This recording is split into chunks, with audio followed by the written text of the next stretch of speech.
कि पार्किंसन क्या होता है और इसको हम आयुर्वेद में किस प्रकार से एक्सप्लेन करते हैं। देखिए, पार्किंसन जो होता है एक सेंट्रल नर्वस सिस्टम का डीजेनरेटिव डिसीज है जो कि स्लो एंड ग्रेजुअल होता है। सेंट्रल नर्वस सिस्टम का एक पार्ट सबस्टेंशिया नाइग्रा जो है उसमें डोपामाइन जनरेटिंग जो सेल्स हैं उनका डीजेनरेशन पार्किंसन को जो है वो लीड करता है। अगर हम बात करें सिम्टम्स की, तो जो पेशेंट पार्किंसन वाले होते हैं इनिशियली उनको होता क्या है कि हाथ में और पैरों में हल्का सा ट्रेमर शुरू होता है, उनकी गेट डिफरेंट हो जाती है, जब वो चल रहे होते हैं तो उनका जो बैलेंस है वो बिगड़ना शुरू हो जाता है, वो चीज़ों को बैलेंस नहीं कर पाते हैं, बहुत ज़्यादा मूड स्विंग्स होते हैं और इरिटेबिलिटी बढ़ जाती है। तो ये बहुत से सिम्टम्स ऐसे हैं जो कि पार्किंसन डिसीज में इनिशियल स्टेजेस में जो है देखने को मिलते हैं। इसी के साथ साथ पेशेंट का जो है एक्सप्रेशन ना आना फेस पे, उनकी इरिटेबिलिटी जैसे मैंने आपको बताया वो बढ़ जाती है। उसके साथ उनकी जो आर्म की स्विंग है, जैसे हम लोग चलते हैं तो आर्म का जो स्विंग होता है वो नहीं दिखाई देता है, कॉन्स्टिपेशन होता है, मूड स्विंग्स के साथ साथ डिप्रेशन की शिकायत आती है। तो ये जितनी भी प्रॉब्लम्स हैं, these all comes under the symptoms of Parkinson। अगर हम बात करें कि इसका कॉज क्या है, what is the cause of it, तो देखिए बेसिकली दो कॉज मेनली लिए जाते हैं। वैसे तो फैक्टर अननोन है कि क्या रीजन है कि क्यों पार्किंसन होता है, लेकिन मेजर तौर पे दो चीजों को लिया जाता है। एक होता है जेनेटिक फैक्टर, जो कि हमारे जीन्स लेवल पे जाके जो सेल्स का म्यूटेशन होता है उस म्यूटेशन के कारण ये पार्किंसन डिसीज जो है वो डेवलप होता है। और साथ ही अगर हम बात करें दूसरे फैक्टर की, तो वो होता है एनवायरमेंटल फैक्टर। जैसे कि आज का हमारा एरा है, जितना हमारा स्ट्रेस लेवल है, उस स्ट्रेस लेवल के चलते हम चीजों को संभाल नहीं पाते हैं, तो हमें डिफरेंट टाइप की जो है ऐसी प्रॉब्लम शुरू हो जाती है, जिसमें अगेन हमारे मूड स्विंग्स हो गए, डिप्रेशन हो गया, इंसोम्निया हो गया, रात को सो ना पाना, और ये सारी चीजें जो है वो लीड करती हैं पार्किंसन को आगे चल के, जिसमें कि स्लर्ड स्पीच हो जाना, जो इंसान है वो ठीक से बोल नहीं पाते हैं, उनकी जो जीभ है वो काइंड ऑफ जैसे होता है ना स्टैमरिंग वाला जो एक पेशेंट में जो सिम्टम है वो नजर आता है, उनकी राइटिंग में डिफरेंस आना शुरू हो जाता है। तो ये सारी चीजें जो है वो सिम्टम्स निकल के आते हैं और मेजर कॉज जो है ये दो कॉज कहे जाते हैं। अब अगर हम बात करें कि आयुर्वेद में पार्किंसन को किस प्रकार से लिया गया है, देखिए पार्किंसन को हमेशा मेजर तौर पे एक वात व्याधि के तौर पे लिया जाता है।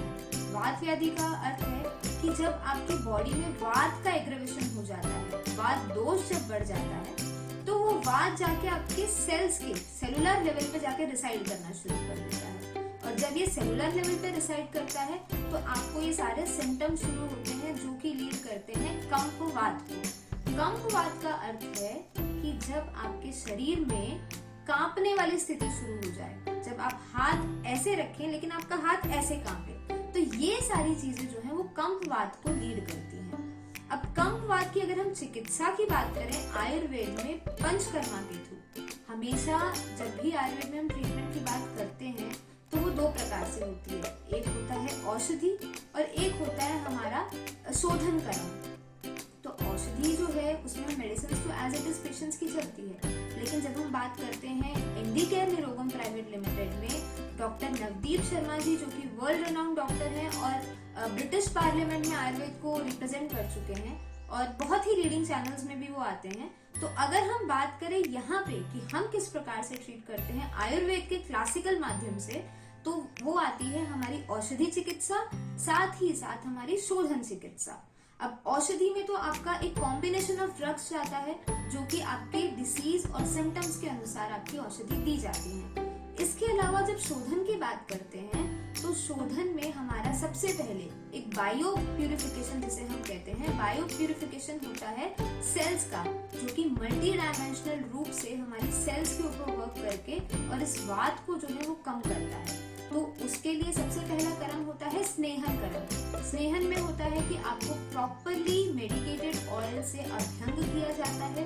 मसाज किया जाता है, जिससे कि आपकी बॉडी में नरिशमेंट आए और साथ ही साथ जो वात आपकी सेल्स में रिसाइड कर रहे हैं उसको हम कहीं ना कहीं जनरेट करके इंटेस्टाइन्स तक ला सकें। तो जैसे ही स्नेहन किया जाता है विद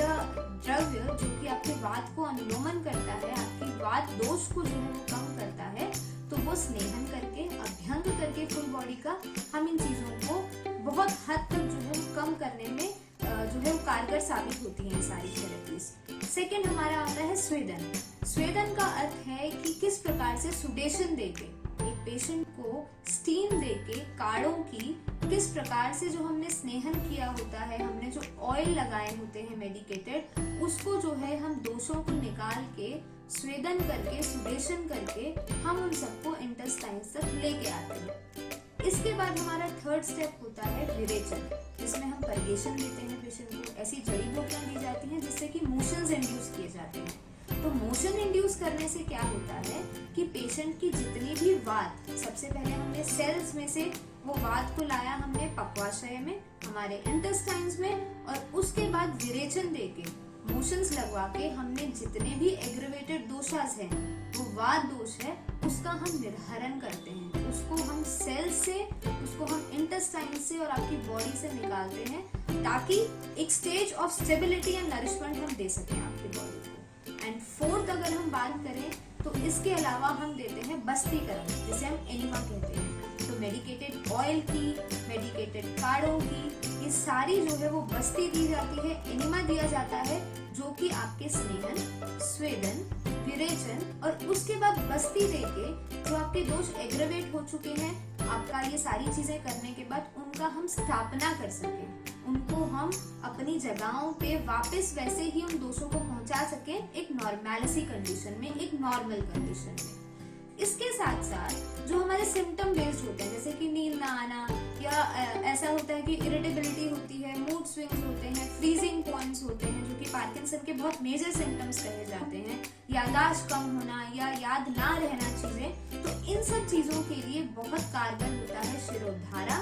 शिरो अभ्यंग और शिरो बस्ती। अगेन ये तीनों चीजें मेडिकेटेड ऑयल से की जाती हैं और इसके रिजल्ट्स हम लोग बहुत अच्छे देखते हैं जब हमारे यहाँ पेशेंट एडमिट होते हैं, हमारे यहाँ पेशेंट आते हैं और वो डॉक्टर नवदीप शर्मा जी की गाइडेंस के अंडर हम उनको जो चिकित्सा देते हैं, उससे उनको जो हम इम्प्रूवमेंट देख पाते हैं, that is the best thing which we see in our patients. तो आप लोगों को पार्किंसन डे पे यही एडवाइस रहेगी डॉक्टर्स के एंड से कि इन चीजों को समझिए, हमारे तक पहुंचाइए, सिम्टम बेस्ड और जो भी आपको फिजिकल कंडीशंस आ रही हैं वो हमें बताइए, ताकि हम आपको एक हेल्पिंग हैंड देके इन सारी चीजों से निकलने में मदद कर सकें। तो आज के लिए इतना ही, जुड़ते हैं आपसे जल्दी ही।